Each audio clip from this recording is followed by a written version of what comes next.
गण मिलते ही नकाबपोश एक साथ कई गोलियां कुशल जी के सीने में उतार देता है, जैसे उनके मरने के बाद भी उन्हें सजा दे रहा हो।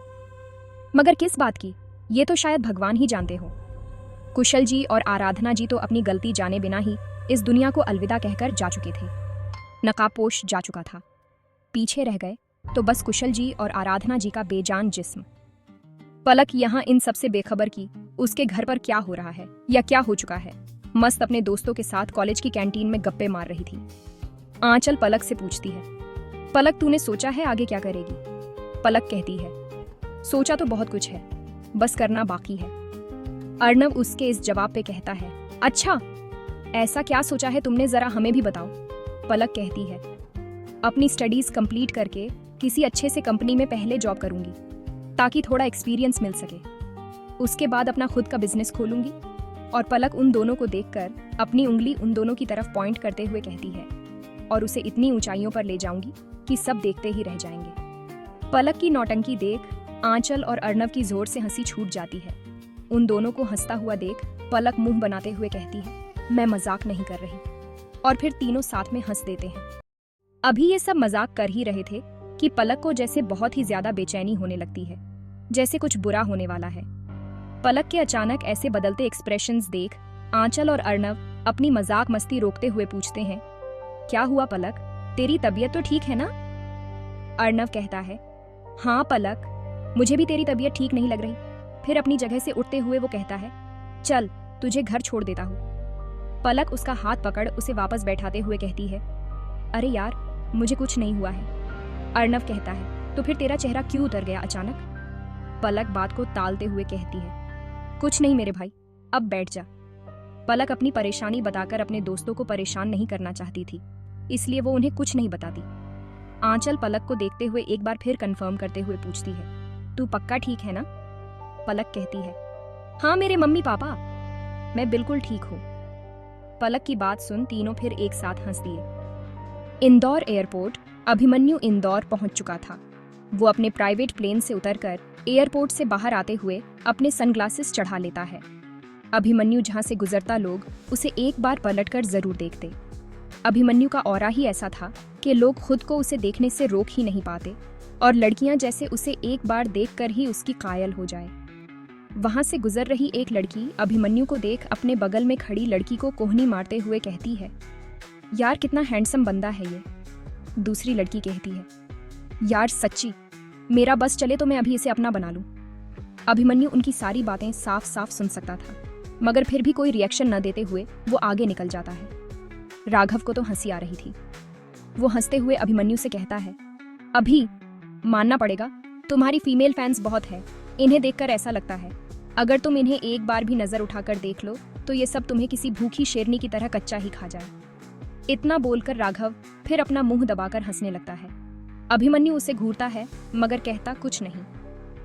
वो लोग एयरपोर्ट से बाहर आए गाड़ियों में बैठ निकल जाते हैं अपने होटल की ओर, जहां राघव ने पहले से ही इंतजाम करके रखा था। इंदौर आने के बाद अभिमन्यु को कुछ अजीब सा लग रहा था, लेकिन ये बेचैनी क्यों थी उसे भी इसका अंदाजा नहीं था। होटल पहुंचकर वो पहले अपने कपड़े चेंज करता है।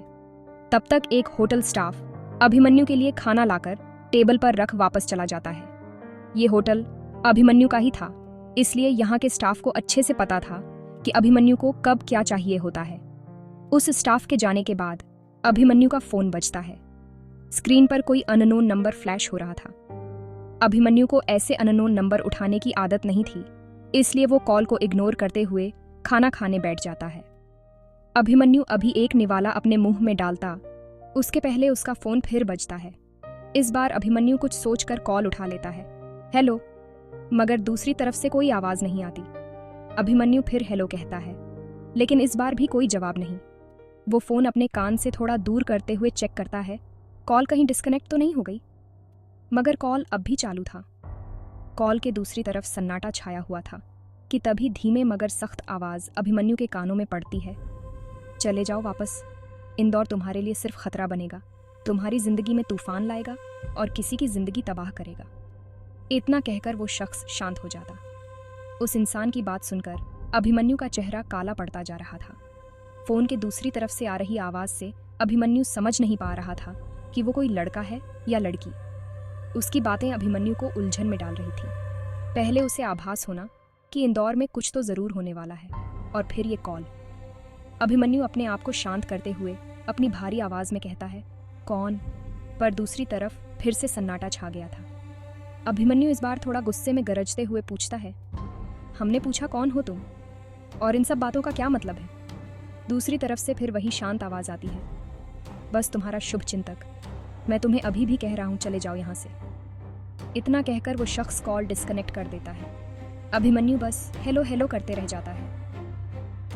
इधर अभिमन्यु के कमरे से निकलकर होटल स्टाफ एक कोने आकर खड़े हो जाता है। वो इस वक्त बहुत ही ज्यादा डरा हुआ लग रहा था। वो स्टाफ अपने रूमाल निकाल पहले अपना पसीना पोंछता है, फिर अपने उसी कांपते हाथों से अपना मोबाइल निकाल किसी का नंबर डायल करता है। कॉल उठाते ही स्टाफ डरते हुए कहता है, काम हो गया, अब तो मेरे बच्चे को छोड़ दो।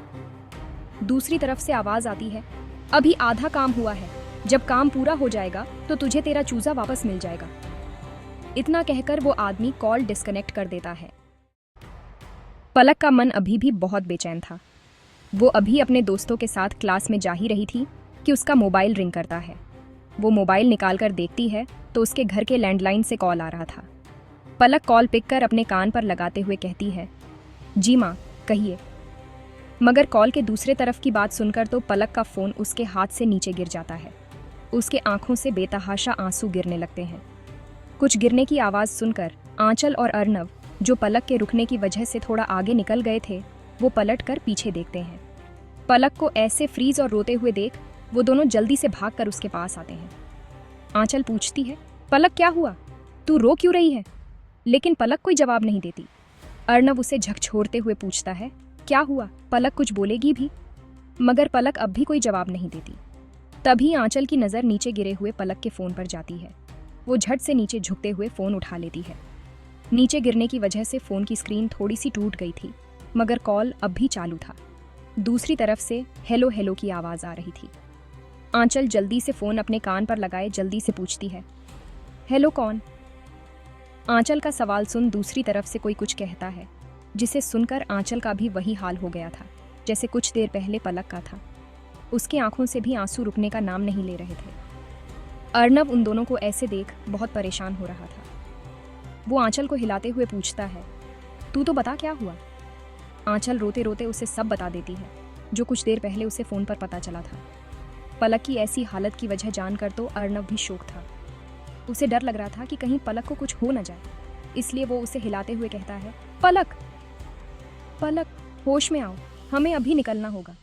लेकिन पलक कोई जवाब ही नहीं दे रही थी। अर्नव उसे एक बार फिर जोर से झकझोरते हुए उसका नाम पुकारता है। पलक जैसे लंबी नींद से जागी हो, वो फूट फूट कर रोने लगती है। वो तीनों इस वक्त कॉलेज के कॉरिडोर में खड़े हुए थे, जहां कोई नहीं था। बेल बहुत पहले बज चुकी थी, जिसकी वजह से सारे स्टूडेंट्स अपनी अपनी क्लास में जा चुके थे। पलक रोते हुए कहने की कोशिश करते हुए कहती है, अर्नव, मुझे घर जाना है, प्लीज़ प्लीज़ मुझे घर ले चलो जल्दी। पलक की बात सुनकर अर्नव उसके आंसू पोंछते बड़े प्यार से कहता है, पलक पलक, पहले शांत हो जाओ, चलो मैं तुम दोनों को लेकर चलता हूँ। फिर तीनों वहां से निकल जाते हैं। पलक के आंसू अभी भी रुकने का नाम नहीं ले रहे थे। अभिमन्यु अभी भी बैठे उसी फोन कॉल के बारे में सोच रहा था। उसे समझ में नहीं आ रहा था कि आखिर ये शुभ चिंतक है कौन और उसकी बातों का क्या मतलब था। अभिमन्यु अभी सोच ही रहा था कि कमरे में राघव दाखिल होता है। उसकी नज़र सबसे पहले टेबल पर रखे खाने पर जाती है, फिर अभिमन्यु पर, जो चुपचाप किसी ख्याल में खोया हुआ था। उसे इस तरह खोया हुआ देखकर राघव उससे कहता है, क्या हुआ अभी, क्या कोई बात है? मगर अभिमन्यु अभी भी अपनी ही सोच में गुम था। उसे कोई जवाब न देता देख राघव थोड़ा जोर से उसका नाम पुकारता है, जिससे अभिमन्यु की तंद्रा टूटती है और वो राघव की तरफ सवालिया नजरों से देखने लगता है। राघव फिर अपना सवाल दोहराता है, जिसे सुन अभिमन्यु उसे सब बता देता है जो कुछ देर पहले उससे उस अनजान शख्स ने फोन पर कहा था।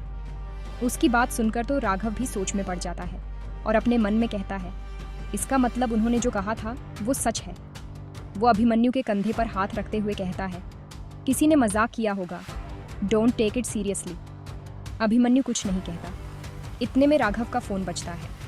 राघव अपना फोन निकाल स्क्रीन पर फ्लैश हो रहे नाम को देखता है और फिर एक नज़र अभिमन्यु को देख बिना कुछ कहे फोन लेकर बाहर चले जाता है।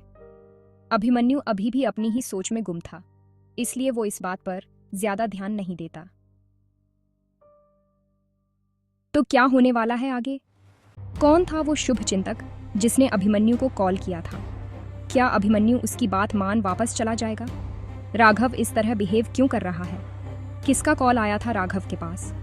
जानने के लिए सुनते रहिए एक अजनबी मोहब्बत सिर्फ एहसास पर।